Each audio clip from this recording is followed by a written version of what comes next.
Study IQ IAS, अब तैयारी हुई अफोर्डेबल।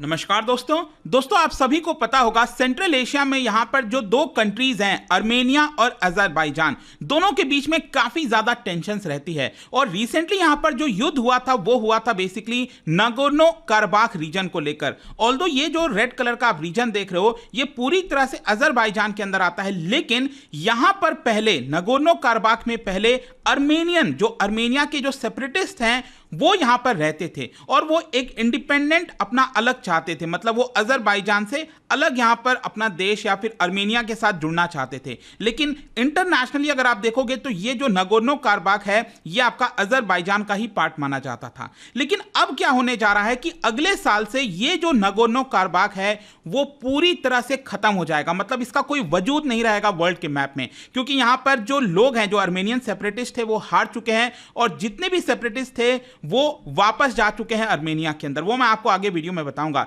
लेकिन जब मैंने ये वीडियो बनाया था 3-4 दिन पहले, तो आप में से कई लोगों का ये डाउट था कि आखिरकार इसमें इंडिया का क्या रोल है, मतलब कि भारत का इंटरेस्ट कहां से इस युद्ध के अंदर आता है। और कई लोगों का आपने देखा होगा कि कई लोग भारत में अर्मेनिया को काफी सपोर्ट करते हैं। तो इसका रीजन क्या है? क्या भारत ने डायरेक्टली अर्मेनिया को सपोर्ट किया है? क्या यहां पर जो अर्मेनियन सेपरेटिस्ट की हार हुई है क्या ये भारत के ऊपर इंपैक्ट आएगा? इसका क्या इंपैक्ट आएगा? वो सारी चीजें मैं आपसे डिस्कस करूंगा ताकि जो क्लियर पिक्चर है भारत के पर्सपेक्टिव से वो आपका क्लियर हो जाए। चलिए आगे बढ़ते हैं, लेकिन उससे पहले ध्यान रखिएगा आप में से जितने भी लोग यूपीएससी 2024 की प्रिपरेशन कर रहे हैं, हमारा 3 लाइव बैच दोस्तों अलग अलग लैंग्वेजेस में, that is pure English, pure Hindi और इंग्लिश। साथ ही साथ यहां पर अलग अलग प्रकार की वैलिडिटी जैसे कि सिल्वर, गोल्ड, प्लैटिनम, कोई भी आपको लेना हो, जिस तरह से आप तैयारी कर रहे हो 2024-25 उस हिसाब से आप ये वैलिडिटी के साथ ले सकते हैं बहुत कम दाम पर। अगर आपको चाहिए तो हमारा कोड इस्तेमाल करिए अंकित लाइव, हमारे वेबसाइट ऐप पर जाकर या फिर कमेंट सेक्शन में इसका लिंक दिया है और ये कोड डालने से आपको मैक्सिमम डिस्काउंट मिल जाएगा और आप इसके अंदर किसी भी कोर्सेज में अवेल कर पाओगे सबसे कम दाम पर। और इसके अलावा अगर आप एमसीक्यूज अटेम्प्ट करना चाहते हैं तो मेरे इंस्टा पेज पर जा सकते हैं, वहां पर स्टोरीज में जितने भी एमसीक्यूज हैं उसको आप अटेम्प्ट कर पाएंगे। चलिए शुरुआत करते हैं और सबसे पहले ये देखते हैं कि एग्जैक्टली अभी हो क्या रहा है। देखिए अभी मैं थोड़ा सा आपको बैकग्राउंड बता देता हूं। यहां पर ये मैप में आप देख ही पाओगे, ये आपको अर्मेनिया दिख रहा होगा और यहां पर है आपका अजरबैजान। ठीक है, ये अर्मेनिया और अजरबैजान। मैं थोड़ा सा और जूम इन कर देता हूं, ये अगेन आप देख सकते हो अर्मेनिया, यहां पर है अजरबैजान। लेकिन जो सबसे इंपॉर्टेंट चीज आपको पता होना चाहिए वो है आपका ये वाला रीजन जो कि नागोर्नो कराबाख। ध्यान रखिएगा ये यहां पर जो अर्मेनिया है ना, अर्मेनिया का लैंड और नागोर्नो कराबाख, ये दोनों का लैंड यहां पर जॉइंट नहीं है, यहां पर गैप है और इस गैप और जो कॉरिडोर बना हुआ है इसको कहा जाता है लाचिन कॉरिडोर। इस गैप में लाचिन कॉरिडोर है। तो अर्मेनिया से जो भी सामान नागोर्नो कराबाख में जाता था, नागोर्नो कराबाख के जो भी सेपरेटिस्ट अर्मेनिया में आते थे वो इसी कॉरिडोर के माध्यम से आते थे। अब हुआ क्या था, पिछले 9 महीने से मैं आपको बता दूं यहां पर अजरबैजान ने एक चाल चली और ये कॉरिडोर को एक तरह से ब्लॉक कर दिया और अर्मेनिया से जो भी मदद चाहिए था, जो भी यहां पर सामान आता था डेली नीड्स का, वो नागोर्नो कराबाख में अर्मेनियन सेपरेटिस्ट को नहीं मिल पा रहा था। अब पिछले महीने क्या हुआ था, 19 सितंबर को अगर आपको याद हो तो अजरबैजान के अंदर एक माइन में वहां पर उनके सोल्जर्स मारे गए, कुछ सोल्जर्स मारे गए और उसका जो आरोप है अजरबैजान ने वो लगाया नागोर्नो कराबाख में रह रहे अर्मेनियन सेपरेटिस्ट के ऊपर। और इसी की वजह से 19 सितंबर को यहां पर अजरबैजान ने एक तरह से अटैक कर दिया और इतना भारी अटैक किया था अजरबैजान ने नागोर्नो कराबाख रीजन के अंदर कि 24 घंटे के अंदर अंदर यहां के जो सेपरेटिस्ट हैं उन्होंने सरेंडर कर दिया और कहा कि अब हम यहां पर नहीं लड़ सकते। और इसी की वजह से फाइनली ये डील हुआ है कि यहां पर जो नागोर्नो कराबाख का ये जो पूरा रीजन है ये आपका एग्जिस्ट ही नहीं करेगा, इसको यहां पर हटा दिया जाएगा वर्ल्ड के मैप से 1 जनवरी 2024 से। तो ये अब एग्जिस्ट नहीं करेगा आगे आने वाले समय में। फिर इसके साथ साथ क्या हुआ कि जो अर्मेनियन सेपरेटिस्ट यहां पर रहते थे, जितने भी लोग रहते थे जो अर्मेनिया को सपोर्ट करते थे, उनका ऐसा कहना था कि देखिए क्योंकि अब इसका कोई वजूद नहीं रहेगा तो हमारा भी यहां पर रहने का कोई फायदा नहीं है और इसीलिए लोग यहां पर लाचिन कॉरिडोर से अर्मेनिया की तरफ सब लोग, मतलब मैं आपको बता दूं नागोर्नो कराबाख में लगभग 1.2 लाख लोग रहते थे जो कि सपोर्ट करते थे अर्मेनिया को। तो वो सभी लोग आपको आप देख सकते हैं इस तरह से पूरा मंजर देखने को मिल रहा था। ये पहाड़ी इलाका है बेसिकली, और वहां पर ट्रकों में भर भर के, अगेन इस तरह से आप देख सकते हो, ट्रकों में भर भर के जो लोग हैं वो आपका नगोर्नो कराबाख से अर्मेनिया के अंदर आ गए हैं। अब वो भी देखना होगा कि अर्मेनिया कितना हद तक इनको सपोर्ट कर पाता है, क्योंकि बड़ी संख्या आई है, 1 लाख से ज्यादा लोग आए हैं, तो सभी को यहां पर फैसिलिटीज प्रोवाइड करना, क्या वो अर्मेनिया सब कुछ कर पाएगा, वो यहां पर देखने वाली बात होगी। लेकिन यहां पर क्या हो रहा है, एक चीज जो हमें समझना है इस वीडियो में, कि अजरबैजान का काफी अच्छा खासा रिलेशन पाकिस्तान के साथ है। मतलब कि जो अजरबैजान ने ये जीत प्राप्त की है, इनका काफी अच्छा रिलेशन आपको पाकिस्तान के साथ देखने को मिलेगा, और उसका कारण मैं आपको आगे बताऊंगा। लेकिन इसी की वजह से कहीं ना कहीं भारत ने भी यहां पर अर्मेनिया को एक तरह से बैक करने की कोशिश की, स्ट्रैटेजिकली हमने वेपन्स वगैरह सेल किया है, वो भी मैं आपको आगे बताऊंगा। लेकिन इसके अलावा यहां पर और भी बड़े बड़े प्लेयर्स हैं, रशिया, नाटो, टर्की, इजराइल। एक एक चीज करके हम यहां पर देख लेते हैं। सबसे पहले समझते हैं कि मेजर प्लेयर्स कौन से इन्वॉल्व हैं। देखो, इन दोनों वॉर में अगर आप ये वॉर देखोगे अजरबैजान और अर्मेनिया का, तो उसमें जो सबसे की प्लेयर है वो है आपका रशिया। और ये क्यों है? क्योंकि हिस्टोरिकली ये जो पूरा रीजन है, आपको पता है, ये आपका यूएसएसआर का पार्ट हुआ करता था। जैसे यूक्रेन हो गया, यूएसएसआर का पार्ट पहले हुआ करता था, तो ये सारे रीजन यूएसएसआर का पार्ट थे। तो रशिया का काफी अच्छा खासा इंटरेस्ट आपको इस पूरे रीजन में देखने को मिलता है। काकस माउंटेन आपको पता होगा। एंड यहां पर पहले भी रशिया ने, जब पहले वॉर हुआ था 2020 में भी अर्मेनिया और अजरबैजान के बीच में, तो वहां पर भी जो सीज फायर वगैरह एग्रीमेंट है, वो सब कुछ रशिया ने यहां पर करवाया था मीडिएटर बनकर। और वैसे मैं आपको बता दूं, अगर आप में से कई लोग सोचो कि रशिया किसको सपोर्ट करता है, अर्मेनिया को करता है कि अजरबैजान को करता है, देखो अभी तक क्या होता आ रहा था कि रशिया यूजुअली अर्मेनिया को ही सपोर्ट करता था। मतलब ऐसा देखा जाता था कि वो अर्मेनिया को बैक कर रहा है। लेकिन अर्मेनिया के अंदर इस समय के जो प्राइम मिनिस्टर है ना अर्मेनिया के, उनका नाम है पशिन्यान। तो बताया जाता है कि पुतिन का अच्छा रिलेशन नहीं है पशिन्यान के साथ। मतलब अर्मेनिया के जो इस समय प्राइम मिनिस्टर हैं, उनका अच्छा रिलेशन रशिया के साथ नहीं है। और ऐसा क्यों है? क्योंकि रशिया काफी ज्यादा नाखुश है अर्मेनिया से। क्यों? क्योंकि अर्मेनिया एक तरह से क्लोज होता जा रहा है वेस्टर्न कंट्रीज के साथ। अब आपको पता ही होगा कि कोई भी देश अगर वेस्टर्न कंट्रीज के साथ बहुत क्लोज है, तो क्या वो रशिया को पसंद आएगा? नहीं आएगा।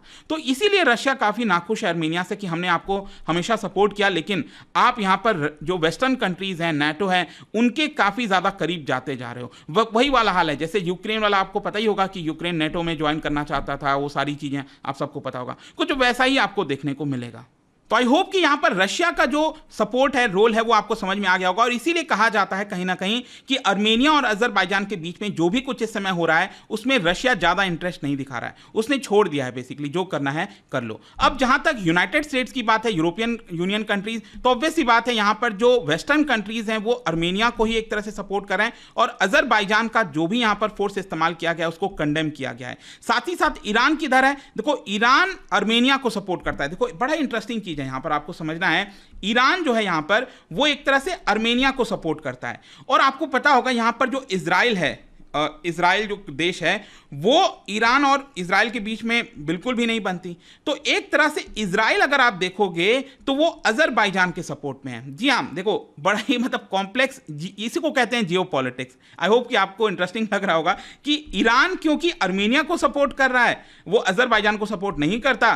तो इसी की वजह से कहीं ना कहीं जो इजराइल है वो अर्मेनिया को सपोर्ट नहीं कर सकता, क्योंकि वो ईरान के साथ तो कभी जाएगा नहीं इजराइल, और इसीलिए वो अजरबैजान को सपोर्ट कर रहा है। अजरबैजान को सपोर्ट करने वाले और भी देश हैं, जैसे पाकिस्तान, तो मैंने आपको बताया, टर्की हो गया। तो ये भी जो है आपके, जो टर्की आप देख रहे हो, ये भी आपका अजरबैजान को सपोर्ट करता है। इनफैक्ट 2020 में जो युद्ध हुआ था, उसमें टर्की ने बहुत सारा ड्रोन सप्लाई किया था अजरबैजान को, और उस ड्रोन के मदद की वजह से उसने अर्मेनिया के ऊपर जीत प्राप्त की थी। 2020 की मैं आपसे बात कर रहा हूं। जहां तक भारत का सवाल है, मैं आपको बता दूं कि अभी जो करंट कॉन्फ्लिक्ट चल रहा है इस समय, तो पहले क्या होता था, यूजुअली भारत भी एक न्यूट्रल स्टैंस रखने की कोशिश करता था, लेकिन अभी प्रेजेंट में चीजें बदल गई हैं काफी। क्यों?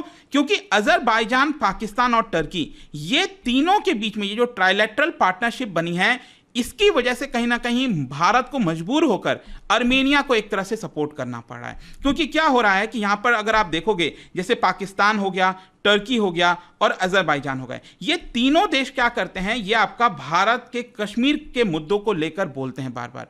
तो जो एक कहते हैं ना कि यहां पर एक जो वीक पॉइंट है, जो कश्मीर का मुद्दा है, उसको लेकर बार बार ये लोग जो है भारत के खिलाफ वॉइस रेस करते हैं। तो इसी की वजह से अगर आप देखोगे तो भारत जो है वो अर्मेनिया के सपोर्ट में आता है, और हमने काफी ज्यादा क्लोज रिलेशंस अर्मेनिया के साथ मिलिट्री और पॉलिटिकली रीसेंट टाइम्स में देखने को मिले हैं। और कहीं ना कहीं भारत को भी ये बात का डर है कि ये जो तीनों देश का अलायंस हुआ है, पाकिस्तान, अजरबैजान और टर्की, जो कि बार बार कश्मीर को लेकर आवाज उठाते हैं, इसकी वजह से कश्मीर के अंदर जो एक्सट्रीमिस्ट फोर्सेज हैं वो उनको एक तरह से सपोर्ट मिल जाता है। और लेकिन यहां पर एक चीज समझना है आपको, ये आप देख सकते हो कई सारे जो एक्सपर्ट्स हैं उनका ये कहना है कि ये जो कॉन्फ्लिक्ट हो रहा है आपका आर्मेनिया और अजरबैजान के बीच में, इससे डायरेक्टली तो भारत के ऊपर ऐसा कोई असर नहीं है, लेकिन जो मैंने आपको बताया ये जो अलायंस है टर्की, पाकिस्तान और अजरबैजान का, उसकी वजह से कहीं ना कहीं इनडायरेक्टली भारत के लिए थोड़ा सा मुश्किल है एक तरह से, क्योंकि भारत को डिफेंड करना पड़ता है इंटरनेशनली यहां पर, फिर हमें एक तरह से अलग तरीके से इनको टैकल करना पड़ता है। तो ये प्रॉब्लम है। जहां तक सपोर्ट की बात है तो देखिए high profile sales of military equipment ये यहां पर आर्मेनिया के साथ हुआ है पिछले कुछ सालों से। जैसे 2020 में जो स्वाति वेपन्स है ये आप देख सकते हो इस तरह से, ये एक तरह का रडार है बेसिकली, तो वो हमने यहां पर प्रोवाइड किया है under the deal of $40 million Armenia के साथ। तो ये क्या करता है, रडार बेसिकली अगर मान लो आर्मेनिया में कोई भी मिसाइल्स वगैरह आता है